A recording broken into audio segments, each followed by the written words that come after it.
Well, hey, Crosswinds, welcome to church. My name's Jody Tay, and I'm one of the pastors on staff here, and we are so glad that you're with us. As we enter into this service, we're going to start with a time of worship.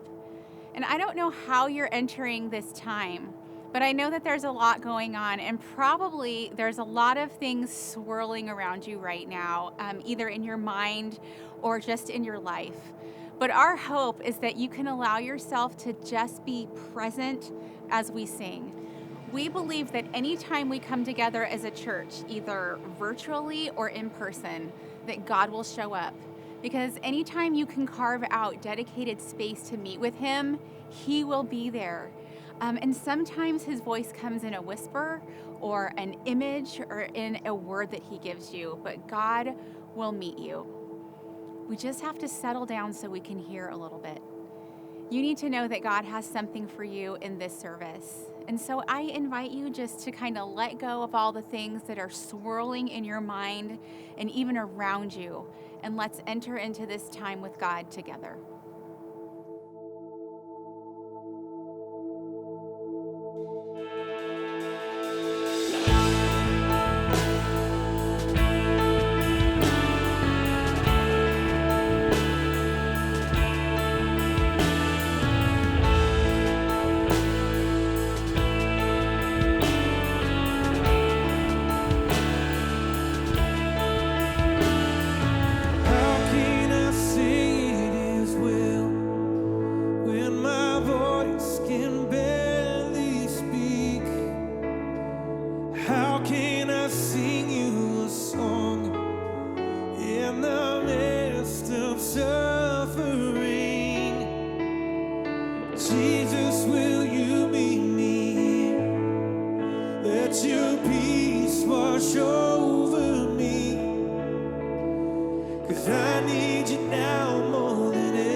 is still in control. My God is still in control.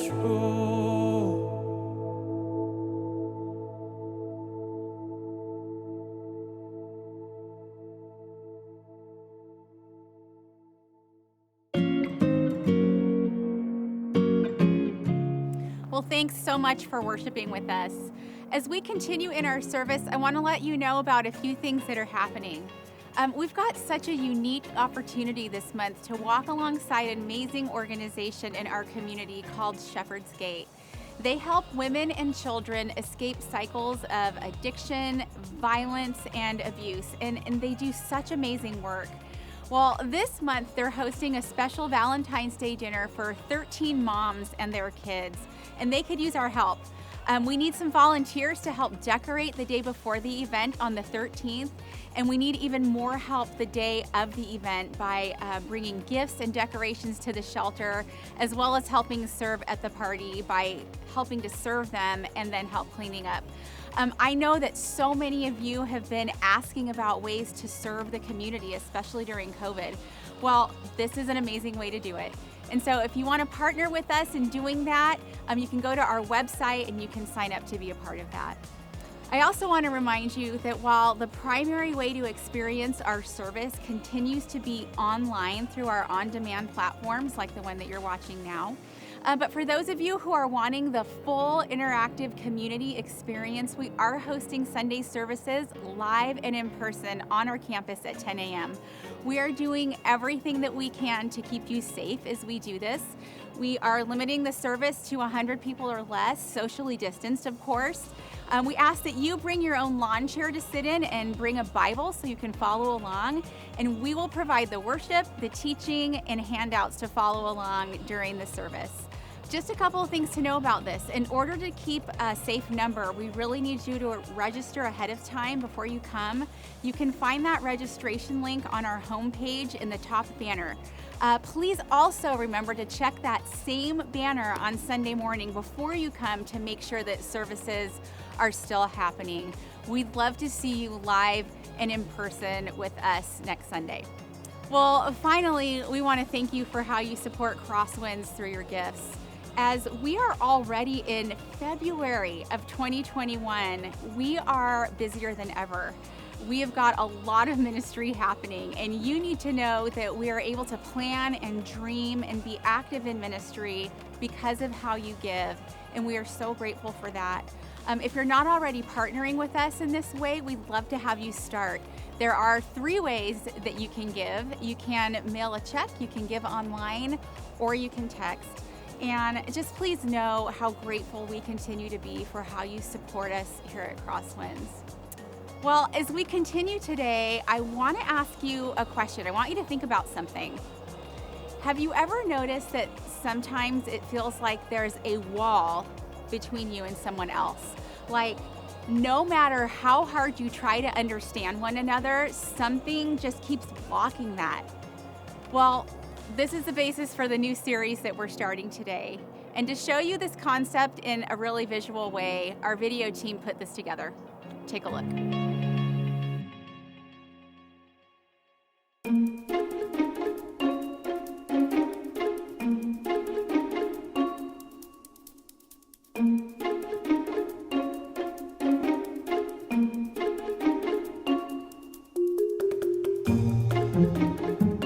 Okay, Jess, are you ready? I am so ready. Awesome. Okay, so you got your piece of paper? I do. Okay, good. Okay, I want you to turn it so it's like shaped like a diamond. Shaped like a... I can do that. Okay. Okay. No, you can't. Okay. Okay.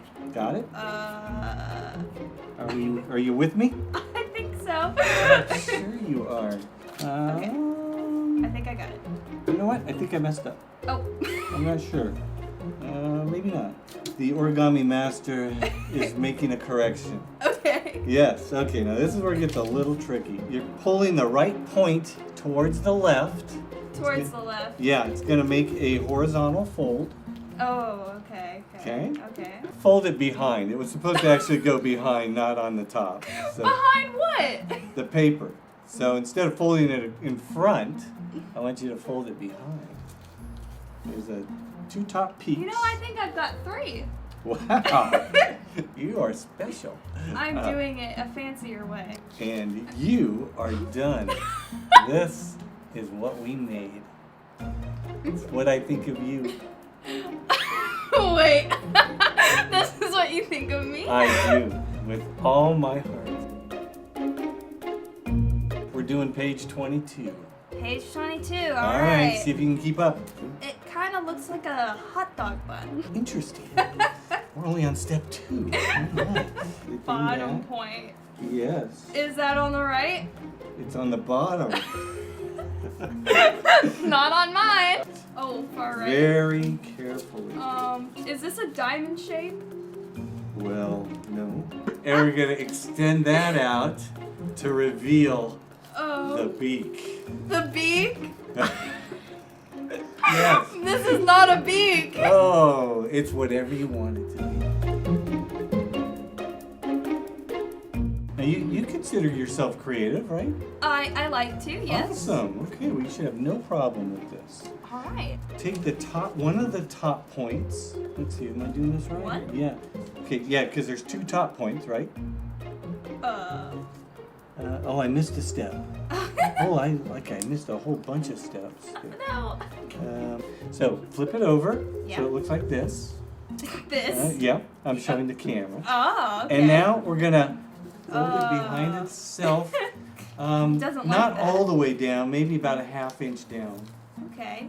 Features. Yes. What kind of features do we have? Well, it'll gonna make some dots. Okay. Draw about a 1/4 inch diameter circle and fill it in. Okay.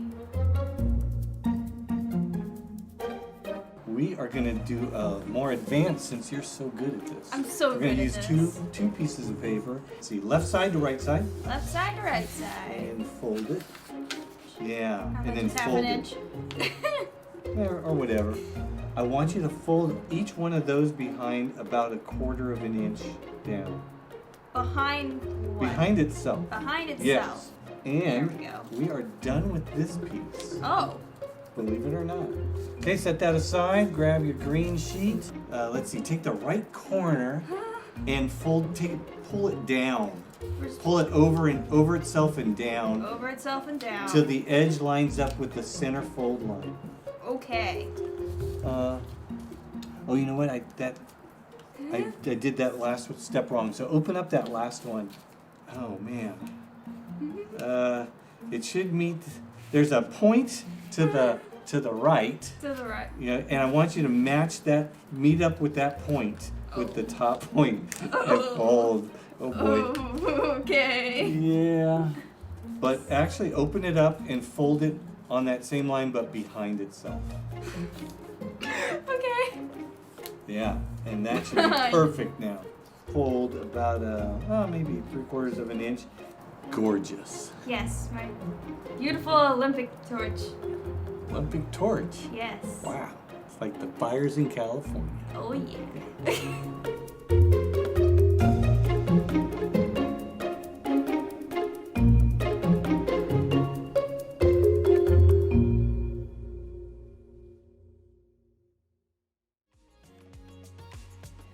Well, today we're starting a new series called The Middle.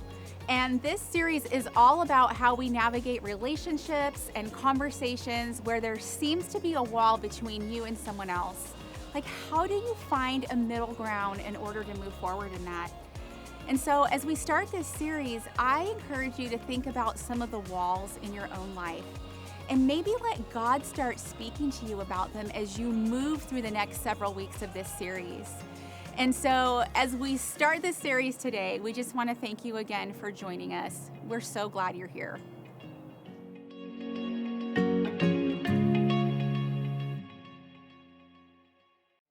Bridges span the divide. Lands once separated by unattainable space now connected one to another, crossing vast waters and gentle creeks, stretching mid-air over deep ravines. Whether formed of the strongest steel or old hewn wood, whether a feat of architecture or formed by nature itself. Bridges stretch wide their arms, making an impossible journey real, providing safe passage to those wishing to cross. There's connection and union where a separation used to be. But what happens when that path is obstructed and barriers emerge and walls land in the middle?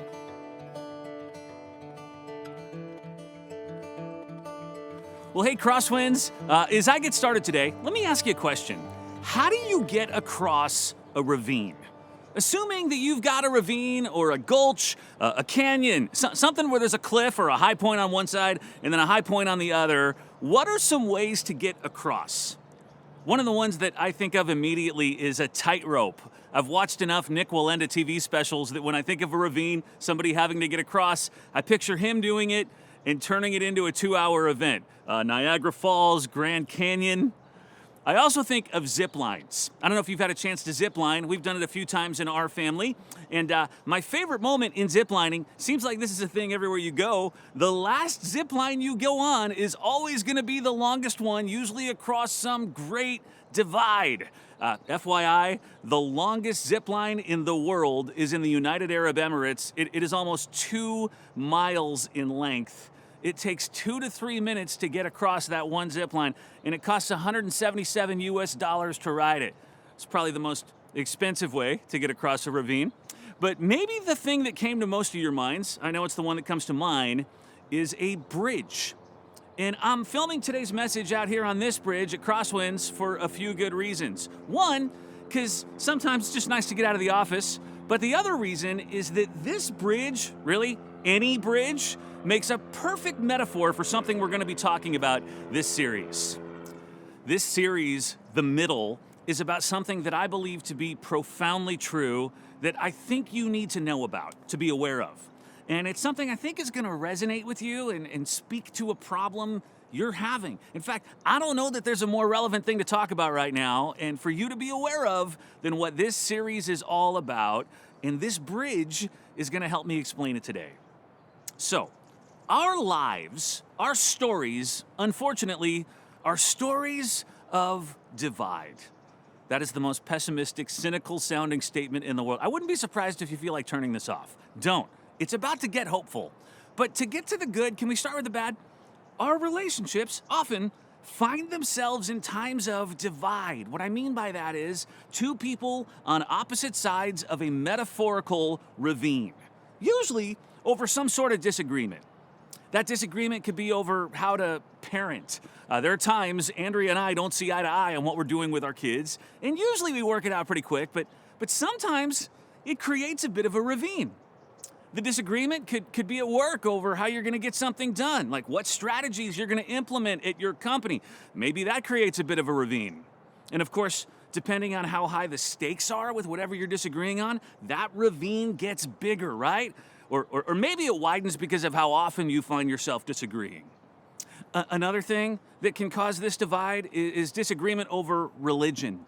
I talk to lots of parents and kids who have a divide over faith. Usually, it's a parent who wants their adult child to take it more seriously. And so they're inviting that adult child to participate in things they don't want to participate in and have conversations they don't want to have. And the more they push as a parent, the more it feels like the divide widens. To be clear, the divide is not faith itself. Faith doesn't cause the divide, it's disagreement. It's our disagreement about what we should do in spite of our differences. Like in my first example, parenting, it does not cause the divide. You're going to have to parent, no way around that. It's the disagreement. Let me give you one more, although we could probably think of hundreds of categories of things that we disagree on. But this last year, disagreement over politics has created a divide for many people. Friends, family, business partners, your neighbors, the person you stand next to in line at a store who refuses to wear a mask. Something 2 years ago you never would have imagined is something that you would disagree with somebody over. Somehow, now that's a political thing. We are more polarized than ever. And what I mean by that is our disagreements have pushed us in our divide farther apart. Chances are, within an hour of turning off this service, you will be faced with someone that you are on the other side of a ravine from on something. And when that happens, the choices we're left with are pretty limited. One is, let's not talk about the divide. Do you know that saying that there are two things you shouldn't talk about if you want to avoid a fight? Politics and religion? What that means is, there's no way to talk about those things with some people without disagreeing and then it driving us further apart. If we want to stay close, let's just not talk about it. If we avoid any discussion about our disagreements, then we're going to get along and live in peace. And I think most of us do that on some of those things, maybe because we don't like conflict, maybe because we don't care all that much about the thing we disagree on. But then there are some things we care about a lot. It's different for each of us, and we can't let it go. We don't want to let it go. We shouldn't let it go. And it's in a moment like that that avoid is not an option, and so we're left with another one: to engage. To say to the person on the other side of the ravine, let's talk this out. Let's wrestle through this thing together. Let's actually see if we can come to some resolution on this thing that we disagree on. Now, let's be honest about why we do this. Yes, because the thing we're going to engage on matters to us, but often it's because somewhere inside we think that maybe we can get them to see the light. We say to ourselves, when we start to talk through this thing, maybe that person will come around to my side. I can be pretty convincing. After all, I'm right. And so what we do is we build a bridge, like the one that I'm standing on, a metaphorical bridge across a metaphorical ravine. We are gonna talk. By the way, if you're a Jesus follower, you can even make the case this is what you're supposed to do. In 1 Corinthians 1, Paul writes, I appeal to you, brothers and sisters, in the name of our Lord Jesus Christ, that all of you agree with one another in what you say, and there be no divisions among you, but that you may be perfectly united in mind and thought. Maybe you've heard passages like that, and you go, I know that I'm supposed to build a bridge of unity, not allow myself to be divided from others. So you know, this is more than a metaphor. It's a very real thing. Have you heard of the Peace Bridge in Ireland? Check this out. There's a city in Northern Ireland that is so divided that it goes by two names. One group of people call it Londonderry. The other just calls it Derry. The Catholics live on the west bank of the river. The Protestants live on the east bank. And many of these people who disagree over religion, politics, even what to call their town, they don't like to mix. And so someone came up with a solution to build a 900-foot bridge called Peace Bridge, a bridge with walking paths and cycling paths, an artistic bridge that people will want to go hang out on. Okay, we get it. When there's a divide, the best thing that any of us can do is build a bridge. But I need to tell you something. We are naive if we think that just calling for bridges or even building them creates unity. We're naive to think if we just talk about our disagreements, all will be well, or the person opposite you will be convinced. And the reason is because there is something on our bridge that is keeping unity from happening.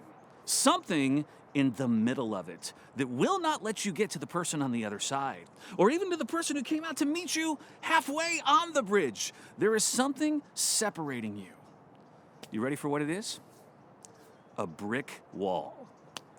Someone has built a brick wall on your bridge of reconciliation, on your bridge of honest discussion, on your bridge of bipartisan problem solving. See, everyone agrees we need a bridge. Everyone's even agreed to build it. We talk up the bridge. In fact, you heard it in the most recent inauguration speech in the form of the word unity. By the way, you might not remember this. It was also in the previous inauguration speech. Everyone says, let's bridge the divide. And some even say, I'll meet you halfway. I'll meet you in the middle. But guess why nothing ever happens? The brick wall. I'll tell you, I wanted to call this series, Who Put This Brick Wall in the Middle of My Bridge? As usual, I could not get our creative team to go for it. They put a brick wall in front of my brick wall title. But can we all at least admit that one is there? Let me read you a real simple proverb that says this better than I can. This is Proverbs 18. It says this: a brother wronged is more unyielding than a fortified city. Disputes are like the barred gates of a citadel. All right, this is not a series about what to do when you feel wronged. Jody talked about that last week. But look at the second half of that verse. Disputes are like barred gates. They're barriers getting into the city. It's another way of saying what I was telling you. When you find yourself disagreeing on something, it is like a brick wall. Now, can I ask, have you felt that barrier? Have you run into it where you decided to engage in conversation and keep an open mind, and you sat down with somebody to work through a disagreement, and your sincere attempt quickly devolved into an argument? You went in trying to avoid a fight, and it felt like the other person was looking for one. Let me tell you, what you hit was a brick wall on your bridge. You hit a barrier. And there are at least 5 that keep legitimate, healthy dialogue over disagreements from truly happening. And if you do not know what they are, you will never be able to remove them, so you really can bridge the divide. And in this series, we're going to look at Scripture to identify 5 of them, and we're going to come up with some answers as to how we break these barriers down.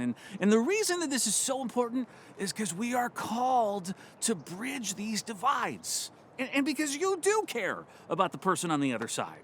And sometimes that person is your spouse or your kids, your best friends, your partners. You cannot live with brick walls getting in the way of open dialogue about whatever disagreements you have. And there is hope to knock them down, but to do it, we've got to identify them. And I want to show you the first brick wall that's in the middle of your bridge today. And we find it in Exodus 5. Let me give you some background. What we're about to look at is a series of interactions between Moses and Pharaoh. Chances are good you know the Moses story, right? God calls on Moses to lead his people out of slavery in Egypt, and he has to try and convince Pharaoh to let them go. These are 2 guys on the opposite sides of a ravine of disagreement, and the stakes are high. But the backstory that we often tell is not the backstory of Pharaoh, it's the one of Moses. We don't tell the Pharaoh one because it's not in the Bible. We have to find it through other historical literature. His name, the Pharaoh's name, was Ramses II. He became king as a teenager. He ended up reigning 67 years. Well, prior to all of the stuff that happens with Moses and the Israelites, Ramses II found himself in kind of a bad position. He had decided to wage war against a neighboring group of people. He wanted to control all of Syria, and so he and his troops went to battle this group, the Hittites. But he walked right into a trap. The Hittites had seen this coming, this attack, and they were ready for the Egyptians, and Ramses narrowly escaped with his life. He fought his way out, but the battle was a total failure. Now, what do you do when you've led your armies into failure, you've lost, and you have to go back home? What do you tell people? Well, he tells everyone back in Egypt that they won. And in fact, that he personally, by himself, subdued the Hittites. And the people believe him. Why? Because Ramses, like all pharaohs before him, was considered to be divine. He was a god. That's what the people thought. But it's possible Ramses even thought that of himself. And now that this thing has happened, this battle that failed, his ego is wounded. He's a god who lost a battle. He got turned around by a much smaller group of people. So what does he do with his wounded ego? He starts doing massive building projects all over Egypt. Every building that goes up is a monument to his success as a pharaoh. He is consumed with making sure he'll be remembered as a god that got something done. Not the failure he's worried that people will find out that he is. And it's probably just a few years after that incident that we pick up in Exodus 5, where God has told Moses to go to Pharaoh and ask him to let the Israelites go. Exodus 5, verse 1. It says, afterward, Moses and Aaron went to Pharaoh, and they said, thus says the Lord, the God of Israel, let my people go so that they may celebrate a festival to me in the wilderness. But Pharaoh said, who is the Lord that I should heed him and let Israel go? I do not know the Lord, and I will not let Israel go. In other words, Ramses says, who does your God think he is? Don't you know who I am? I'm a god myself. You hear the ego talking there? The Bible tells us in verse 4 that he continued. It says, but the king of Egypt said to them, Moses and Aaron, why are you taking the people away from their work? Get to your labors. And then Pharaoh said, "Now, they," meaning the Israelites, "are more numerous than the people of the land, the Egyptians, and yet you want them to stop working?" And so he commanded the taskmasters of the people, as well as their supervisors, "You shall no longer give the people straw to make bricks as before. Let them go gather straw for themselves. But you shall require of them the same quantity of bricks as they've made previously. Do not diminish it, for they're lazy. That's why they cry, 'Let us go and offer a sacrifice to our God.'" Pharaoh doubles down with the building. He makes their work harder, and he keeps building more and more monuments to himself. But what I want you to see is, in even just that brief interaction, is a man whose ego formed a barrier. Who do you think you are, and don't you realize who I am? And what he's doing is something called ego protection. Ego protection. And it is the first brick wall that forms a barrier that somebody drops in the middle of our bridges. Ego protection is the idea that when you're in an argument with someone, a disagreement, you have to make sure that you don't look foolish, that you aren't wrong. Now, I want to explain that a little bit more in a minute, but watch how this plays out for Ramses II. Let me fast forward a little bit up to chapter 7, verse 10. Moses goes back to Pharaoh to convince him that God is on their side and that he's powerful, and Ramses should listen. Verse 10 says, "So Moses and Aaron went to Pharaoh and did as the Lord had commanded. Aaron threw down his staff before Pharaoh and his officials, and it became a snake." See, God had told them, "We're going to go prove my power by turning your staff into a snake right in front of Pharaoh." Verse 11, "Then Pharaoh summoned the wise men and the sorcerers, and they also, the magicians of Egypt, did the same by their secret arts. Each one threw down his staff, and they became snakes." Do you see what he does? He protects his ego by showing they're not stronger than him. He's got power too. All right, the same thing happens with the river Nile. The Bible says God turns the water to blood at Moses' command. He strikes the water with a staff, it turns red, fish die, bad scene. Pharaoh gets his magicians to do the same thing. Ego protection. You think you're big? Watch what I can do. Watch what my guys can do. By the way, when his magicians are done, there's no water left for the people to drink. Which is to say, when this brick wall of ego protection goes up, lots of people get hurt.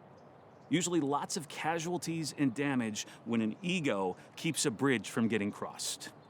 Now, the story continues. I won't read you every interaction, every plague, as it's called historically. God sends frogs to cover the land. Pharaoh gets his guys to do frogs. He doesn't want to look foolish or outdone. You just see the recurring back and forth caused by his ego. And I want to show you one other recurring thing, this continual statement after each of these moments. This is in chapter 8, verse 19. It says, "And the magician said to Pharaoh, 'This is the finger of God.' But Pharaoh's heart was hardened, and he would not listen to them, just as the Lord had said." Over and over again in this story, we read that Pharaoh's heart was hardened. Now, if you know this story, if you've read it yourself, you might know there are a number of times near the end where it says that God hardened Pharaoh's heart. And there's been a good amount of discussion in the world over, did God set Pharaoh up? I mean, can Pharaoh be blamed if God was the one who hardened him? What I'll point out is the first 5 times, it says Pharaoh hardened his own heart.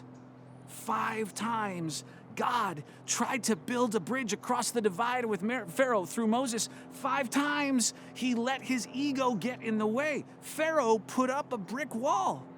And even later, after Pharaoh finally lets the Israelites go, his ego raises its ugly head again. He decides to take his army and chase them down to the Red Sea. No doubt, remembering the defeat earlier in his life and not wanting to be seen as a colossal failure again. What we see in this story is a very real barrier, and the story explains why we have so much trouble getting across the bridge or meeting someone in the middle. Someone put a brick wall in the middle of it, a hardened heart.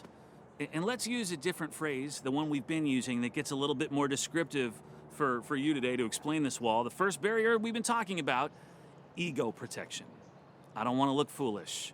I don't want to look weak. I don't want to look wrong. I don't want to be manipulated. And you have come across this time and time again, and maybe you didn't have a phrase for it. And now because of Pharaoh, you do. Ego protection. Have you had it happen where you sit down with someone to have a genuine conversation over a disagreement? Again, it can be anything, politics, religion, parenting, whatever you disagree on, and you were determined for it to go well. You were going to listen to this person and be gracious, and if things went right, you'd help them see your way, but quickly they started getting defensive. And when you made a point that they couldn't really oppose very well, they told you, you don't know what you're talking about, and then they quickly changed the subject. And then when you pointed that out, that they did that, they got angry. And then you got angry, and then it was over, and you promised yourself to never try this again. Or worse, you decided to just disengage from that person and let the divide grow, maybe even disengage forever. Now you know what happened. Ego protection. No one wants to look foolish. Nobody wants to be wrong. Nobody wants to feel manipulated. And here's what you must know is you try to cross a bridge when you sit down with someone and try to change their mind, even if you're nice about it, what they hear is, you're foolish, you're wrong, and you should believe what I believe. And if you think about it, that leaves the other person with two options. One, accept what you believe, or two, believe that you are the one who's foolish and wrong. All right, guess which one they're going to choose? This is ego protection. Every single one of us is susceptible to this. Anytime you tell someone they're wrong, especially if it's somebody you've already been fighting with, is fighting about something, especially if it's something that our media and our world has made a big deal about lately, when you tell someone they're wrong, no matter how nicely you do it, you trigger their defensive ego protection instinct. The other day, I was listening to a podcast, and on this podcast, they were interviewing two people who had gone to the Trump rally on January 6th in Washington, D.C. And I wanted to hear this because I was fascinated to get inside their heads and understand what they were thinking. Now, neither of these people who were being interviewed were rioters. They had just gone to this, and the violence and destruction happened around them. One was actually trying to stop the rioters, but near the end of the interview, the interviewer worked real hard to try to get each one of them to say, I denounce the violence that happened that day. And one of them had no problem. I denounce the violence, she said. But the other one struggled. And I thought, oh, this is getting good. How's this going to go down? Dude, just say it. Instead, the person said, why is it that you feel I have to denounce the violence? Of course I think this violence is wrong. But then he continued, why did every Republican congressperson, when their session resumed later that evening, why did they have to open their remarks with a denunciation of the violence? And then he said what I thought was the most insightful thing. Who am I, Joe Schmo, not a politician, not a leader, who am I that it matters whether I denounce the violence? What you really want from me is to say that I made a mistake in supporting or voting for Donald Trump. In other words, he thought that the reason the interviewer wanted him to say something about the violence was because the interviewer really wanted him to know that he was wrong in having supported the former president. Oh, now that is fascinating. One person innocently thinks that as they build a bridge, they found common ground that they and the other person can agree on. We're all against violence. And the other person feels like that simple admission is really about saying, I'm a fool to have voted the way that I did. For what it's worth, I'm not siding with him. I think it's a really good idea to denounce all sorts of violence and destruction, everywhere we see it. But I tell you that story because it lets you see this brick wall in a very real, recent way. What seems like a simple bridge, can we agree that we shouldn't hurt each other? Can you say that out loud so everybody can hear it? Ego protection gets in the way. And it's possible that in our attempts at unity, if I require someone else to admit that they're wrong or that they're foolish or even that I am right, then crossing the bridge is never going to happen, or even meeting in the middle. Now, thankfully, there is hope. You can break through this brick wall of ego protection. Let me teach you how you can get around this barrier on the bridge over the disagreement ravine. Let me give you a few quick things you can do, and I'm incredibly grateful for Justin Lee, who wrote a wonderful book called Talking Across the Divide for a few of these points. The first, don't make the other person a villain. Give them a chance to be a hero. if your approach is to make the other person a villain, you are dead in the water because the ego protection wall will go up so strong. But if you say to someone, there's a problem in our world and I would like for you and I to talk, and I think you're just the kind of person who might be able to help us come to a solution. Now, that is something that doesn't put people on the defensive. A few years ago, part of the fence in our backyard needed to be replaced, and it is shared with the backyard of a house of some people who are renting the home, and their landlord generally does not do any work on their house. And so Andrea went to the tenants and she said, hey, we all need to replace this fence. Can you give me the phone number of your landlord so I can call her and we can figure out how to split the cost? And the person said, good luck. She never pays for anything. We've been trying to get her to fix our oven for years, all this other damage to the house. Won't ever do a thing. Here's her number, but I wouldn't hold your breath. So Andrea thinks about this a bit, and she knows that this might be a difficult, disagreeable conversation. And so she decides to approach it, not making the landlord a villain, but a hero. Hey, I'm Andrea Coli. I live in the house right behind yours. I know that you are a great person and a great landlord, and I want to let you know we have a problem.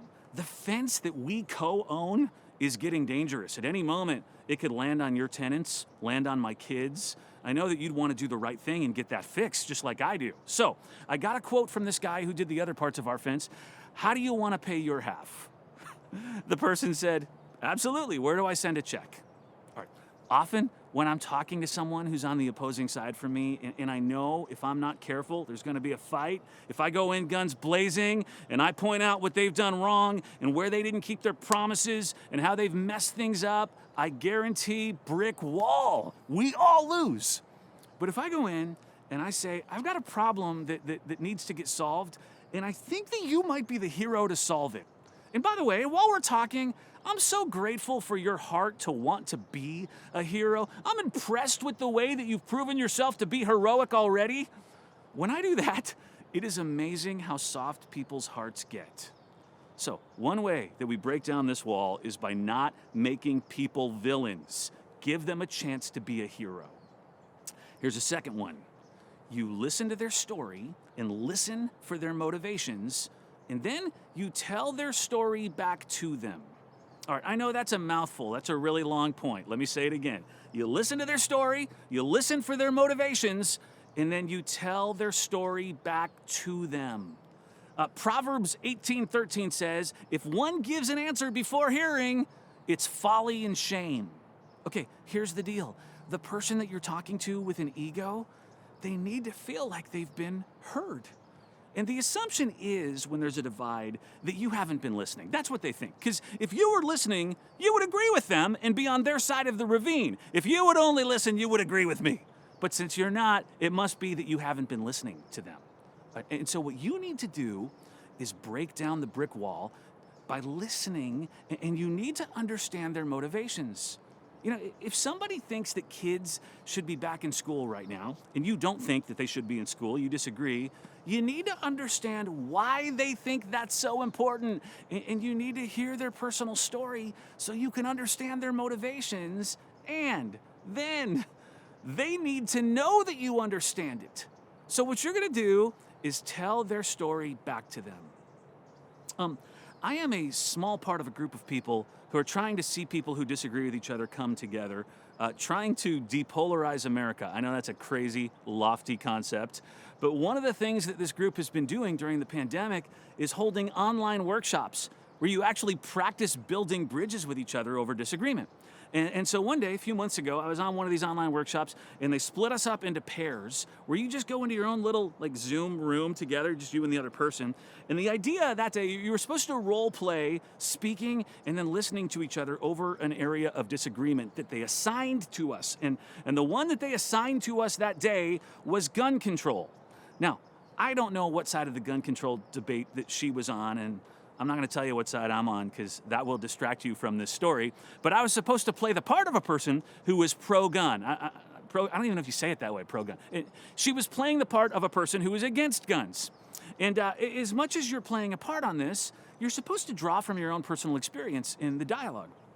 Well, after about 5 minutes of getting to know each other, she's from Washington State, I'm from the Bay Area, all that kind of stuff. When we dove into the topic, what she told me was that her best friend, a few years prior, had been killed in a mass shooting. She wasn't making this up. This is a real part of her experience.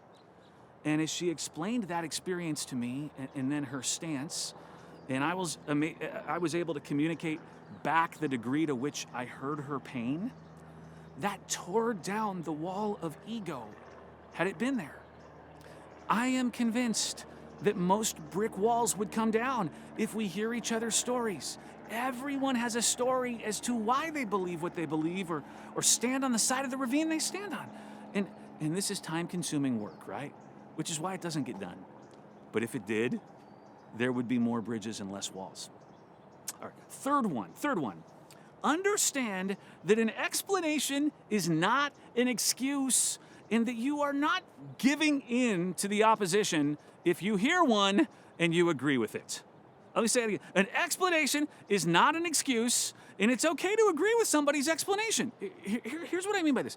People are under the impression there's a risk to hearing your story, that you might say something in your story that explains why you feel the way you do, and it'll just be an excuse. It'll excuse your behavior, and so I don't want to hear it, your story, because there are no excuses for this thing that we're divided on. And my listening is my tacit agreement that your excuse is valid and it's okay for you to be where you are. Oh, come on. No, it's not. Please, you can listen to somebody explain why they feel what they feel without condoning their actions and their choices, without standing on their side. In fact, in many cases, you can even acknowledge that their explanation is true without giving in to their side.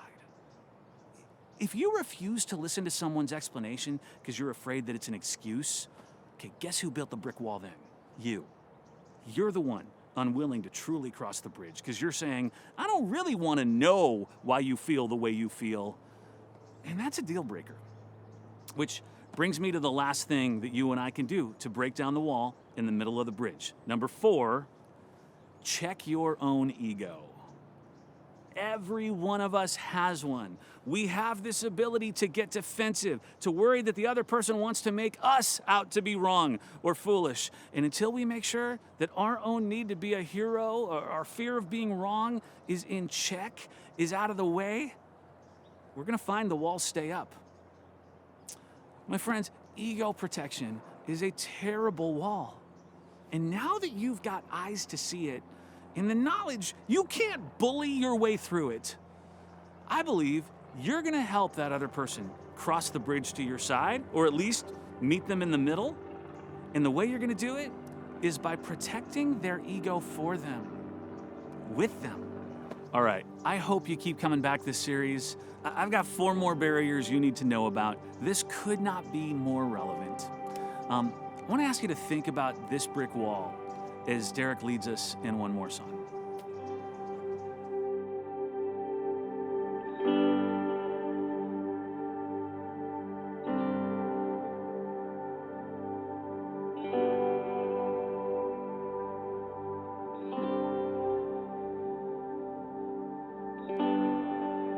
Worthy of every song we could ever sing,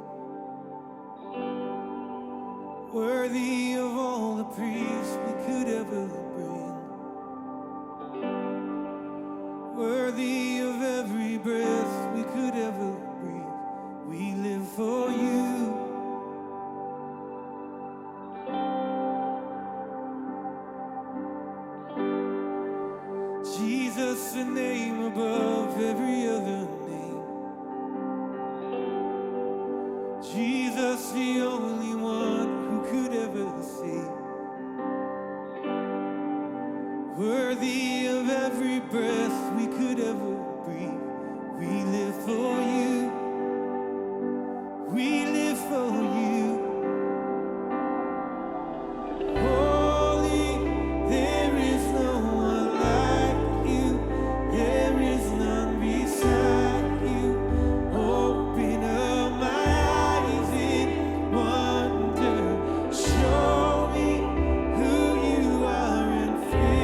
You know my struggle, God.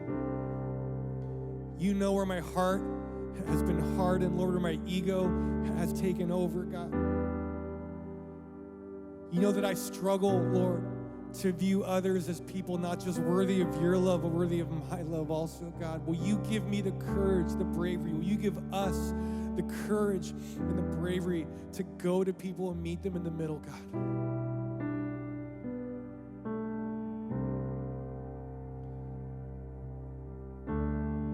Lord, we just believe and trust and confidence that as you day by day are reforming us, reshaping us, filling our hearts with your love, God.